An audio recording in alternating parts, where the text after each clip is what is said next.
Holott én azt gondolom, hogy minden európai politikusnak, Brüsszeltől Varsón át Vilniusig, mind az emberiesség, mind a józanész szempontjait figyelembe véve egyetlen elfogadható magatartása lenne, ez pedig az, hogy feltétel nélkül, teljes erővel támogatni kell az amerikaiak béketörekvéseit és ezt a 28 pontos béketervet. Ennél jobb nem lesz, mert a helyzet minden egyes nappal romlik.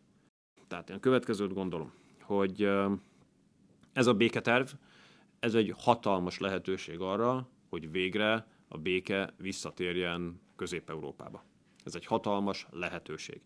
Azt is látni kell, hogy Brüsszel és az európai vezetők nem érdekeltek ennek a béketervnek az elfogadásában. Nem csak, hogy nem érdekeltek, hanem látszik, hogy már így szívják föl magukat, hogy hogyan gáncsolják el, hogyan aknázzák alá, hogyan lehetetlenítsék el ennek a béketervnek az elfogadását.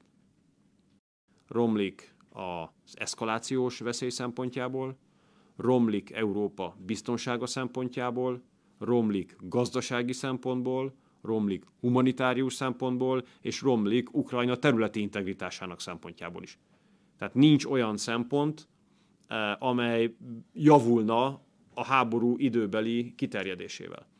Tehát Ukrajna már nagyon sokat veszített ezzel a háborúval, Európa nagyon sokat veszített a háborúra adott brüsszeli válaszokkal, úgyhogy itt az ideje mindennek véget vetni.